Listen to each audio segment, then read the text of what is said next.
Good morning everyone. Welcome to TS24 news. ఈ రోజు Telangana morning news లో భాగంగా తెలంగాణలోని ప్రధాన వార్తలను ఒకసారి చూద్దాం. ముందుగా Namaste Telangana. Hydra I don't care సవాల్ విసిరిన ఎమ్మెల్యే గాంధీ తొలగించిన చోటే తిరిగి ఫెన్సింగ్. పేదల ఇండ్లు నిర్దాక్షిణ్యంగా కూల్చే రంగనాథ్కు ఇదంతా కనిపిస్తలేదా? గాజుల రామారం కూల్చివేతల హైడ్రామాపై మండిపడుతున్న స్థానికులు. ఒకవైపు పేదల ఇండ్లను నిర్దాక్షిణ్యంగా కూల్చేసి ఆ స్థలాన్ని స్వాధీనం చేసుకుని పకడ్బందీగా ఫెన్సింగ్ చేస్తున్నది హైడ్రా. కానీ హైడ్రా వేసిన ఫెన్సింగ్ ను తీసేసి అక్కడ రేకులు పెట్టి సవాల్ విసురుతున్న రాజకీయ నాయకుడి చర్యలను నిలువరించడంలో చోద్యం చూస్తోంది. ఇది ప్రస్తుత మేడ్చల్ మల్కాజ్గిరి జిల్లా గాజుల రామారంలో జరుగుతున్న వ్యవహారం. పేదల పట్ల దయ లేకుండా వ్యవహరిస్తున్న హైడ్రా అధికార కాంగ్రెస్ తో అంటగాగుతున్న ఎమ్మెల్యే పట్ల ఏం చేస్తుందని ప్రజలు ఆగ్రహం వ్యక్తం చేస్తున్నారు. ఎమ్మెల్యే గాంధీ ఫెన్సింగ్ చేస్తే దీన్ని హైడ్రా పట్టించుకుంటలేదు, కానీ పేద ప్రజల ఇండ్లను మాత్రం కూలగొడుతుంది. ఆర్టీసీ కార్గో ప్రైవేటు 100 కోట్ల ఆదాయం ఉన్న సంస్థను నెలకు 3 కోట్ల కోసం బలి పెడుతున్న సర్కార్ 10 నుంచి 15 ఏళ్లు ప్రైవేట్ కు అప్పగించేందుకు సమ్మతి. 100 కోట్ల వార్షిక రాబడి ఇచ్చే సంస్థపై శీతకన్ను, ప్రతి నెల వచ్చే 3 కోట్ల ఆదాయంపై ఆర్టీసీ ఆసక్తి. 2020లో కేసీఆర్ హయాంలో ప్రారంభమైన కార్గో నష్టాల ఊబిలో ఉన్న ఆర్టీసీకి ఊరటనిచ్చిన లాభాలు, తక్కువ కాలంలో ప్రజాదరణ పొందిన కార్గో సేవలు, ఏజెన్సీలకు అప్పగించేందుకు సాకులు చెప్పిన ఆర్టీసీ వేలం పాటలో కార్గోను దక్కించుకున్న అవేజీ కంపెనీ. పాలిచ్చే బర్రెను వదిలేసి తన్నే దున్నపోతును తెచ్చుకున్నట్టు ఉంది ఆర్టీసీ యాజమాన్యం పరిస్థితి. ఏటా సుమారు 100 కోట్ల పైగా రాబడి తెచ్చిపెట్టే కార్గోను సొంతంగా నిర్వహించుకోవాల్సింది పోయి కేవలం నెలకు 3 కోట్లు చెల్లించే ప్రైవేట్ సంస్థకు అప్పగించడం ఇందుకు నిదర్శనంగా నిలుస్తుంది. దీంతో 10 నుంచి 15 ఏళ్ల పాటు ఆర్టీసీ కార్గో సేవలు ప్రైవేట్ సంస్థ ఆధీనంలోనే ఉంటాయి. ఈ టెండర్లకు సంబంధించి కొన్ని ఎంపిక చేసిన పత్రికల్లో మాత్రమే ఎక్కడ ఓ మూలన టెండర్ ప్రకటన ఇచ్చి అత్యంత రహస్యంగా ఆర్టీసీ ప్రక్రియను ముగించింది. కేసీఆర్ ప్రభుత్వం ప్రారంభించిన ఈ అద్భుతమైన కార్గో సేవల ద్వారా ఏటా ఆర్టీసీకి భారీగా లాభాలు వచ్చాయి. 2020లో ప్రారంభమైన ఆర్టీసీ కార్గో సేవలు తక్కువ కాలంలోనే ప్రజాదరణ పొందాయి. ఇది ఆర్టీసీ పరిస్థితి. మన తెలంగాణ సర్కార్ కాంగ్రెస్ పరిస్థితి. ఇక్కడ ఇంకొక న్యూస్ హైలైట్ చేశారు. పంట నష్టం పరిహారం ఏది? సీఎం ప్రకటించి నెల దాటినా అందని సాయం. పలుమార్లు భారీ వర్షాలకు దెబ్బతిన్న పంటలు వరద ప్రాంతాల్లో పర్యటించిన సమయంలో ఎకరాకు 10,000 పరిహారం ప్రకటించిన సీఎం. సెప్టెంబర్లో 2.36 లక్షల ఎకరాల్లో పంట నష్టం, ఏప్రిల్ మే నెలల్లో 51,528 ఎకరాల్లో పంట నష్టం జరిగినట్టు ఇప్పటికే రాష్ట్ర వ్యవసాయ శాఖ నివేదిక. రైతులకు 287 కోట్ల పంట పరిహారం పెండింగ్. బీమా లేక సాయం అందక రైతులు ఇబ్బందులు. ఇక్కడ చూడండి. కామారెడ్డి జిల్లా నాగిరెడ్డిపేటలో ఇటీవల వర్షాల కారణంగా దెబ్బతిన్న పంటలను పరిశీలిస్తున్న మాజీ మంత్రులు హరీష్ రావు, ప్రశాంత్ రెడ్డి తదితరులు. సబ్కా వికాస్ బక్వాస్. వరికి మద్దతు ధర ఇవ్వకుండా దక్షిణాదికి అన్యాయం. 8 మంది బీజేపీ ఎంపీలు ఉండే ప్రయోజనమేది? Revanth Reddy chief minister car cutting master. Congress BJP పార్టీలతో తెలంగాణకు తీవ్ర అన్యాయం. ఒక పార్టీది మోసపు చరిత్ర, మరో పార్టీది ద్రోహ చరిత్ర. పంట పరిహారం ఇస్తానన్న సీఎం నెల దాటిన పత్తా లేదు.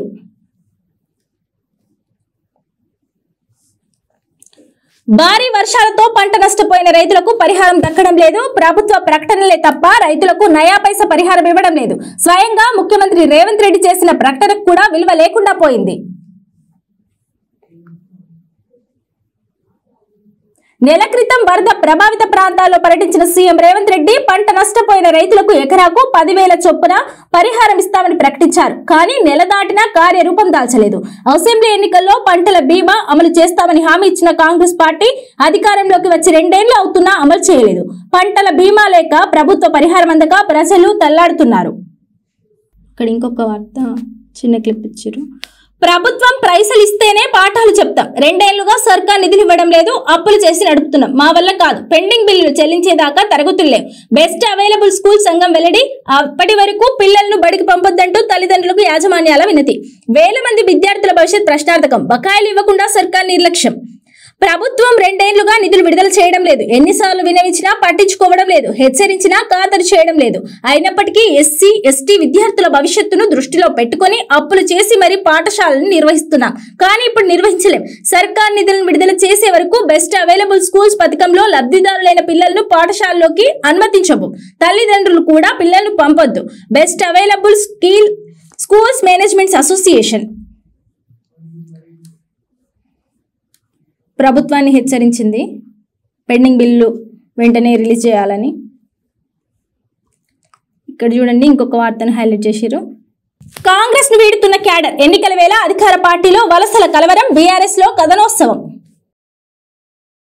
కొమరంభీ ఆసిఫాబాద్ జిల్లా కాగజ్ నగర్ మండలం కోసిగిలో ఆదివారం ఆర్ఎస్ ప్రవీణ్ కుమార్ సమక్షంలో బీఆర్ఎస్ లో చేరుతున్న సిర్పూర్ పేపర్ మిల్లు కార్మికులు. స్థానిక ఎన్నికల వేళ బీఆర్ఎస్ లోకి వలసల వరద కొనసాగుతోంది. కేంద్రంలో అధికారంలో ఉన్న బీజేపీ, రాష్ట్రంలో అధికారంలో ఉన్న కాంగ్రెస్ ను వీడుతూ రాష్ట్ర వ్యాప్తంగా ఆయా పార్టీల శ్రేణులు ప్రతిపక్ష పార్టీలోకి క్యూ కడుతుండడం హాట్ టాపిక్ గా మారింది.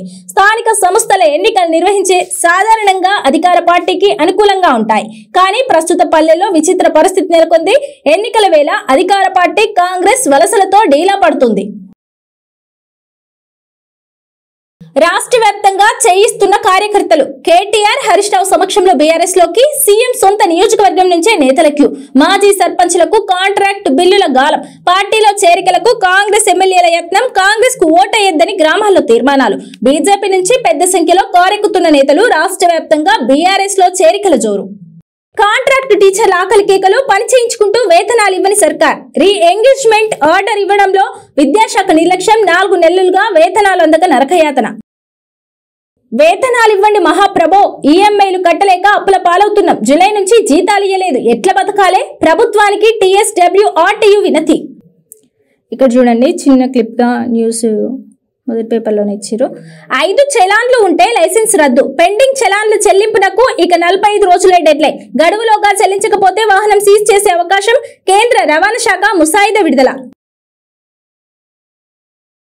దగ్గుమందుపై కేంద్రం అలర్ట్ ప్రకటించింది. ఇది చూడండి ఒకసారి. కోల్డ్ రీఫ్ దగ్గుమందుపై కేంద్రం అలర్ట్. రాష్ట్రాలతో అత్యవసర పెట్టి చిన్నారుల దగ్గుమందులో పరిమితికి మించి DEG. 14కు చేరిన మృతుల సంఖ్య. సిఫారసు చేసిన డాక్టర్ అరెస్ట్. నిబంధనలు పాటించని కంపెనీల లైసెన్సులు రద్దు. పిల్లల పట్ల జాగ్రత్త వ్యవహరించండి తల్లిదండ్రులందరూ. సర్పంచ్ అభ్యర్థులకు పరిమితి 2.5 లక్షలే. ప్రచార ఖర్చులపై మార్గదర్శకాలు విడుదల. జెడ్పీటీసీ అభ్యర్థుల ప్రచార ఖర్చు 4 లక్షలు. ఎంపీటీసీ అభ్యర్థుల ఖర్చు 1.5 లక్షలు. 45 రోజుల్లో ఖర్చుల వివరాలు సమర్పించాలి. రూట్ అతిక్రమిస్తే పదవి పోయే ప్రమాదం.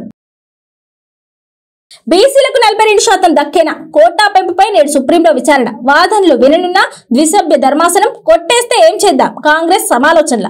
ప్రభుత్వం వద్ద ఏ బీసీ ప్రణాళికలు? పార్టీ పరంగా 42% ఇచ్చి కోర్టును ఎన్నికలపై గడువు కోరాలని నిర్ణయం. ఢిల్లీకి వెళ్లిన PCC చీఫ్ మంత్రులు. ఇవి ఈరోజు నమస్తే తెలంగాణలోని ప్రధాన వార్తలు.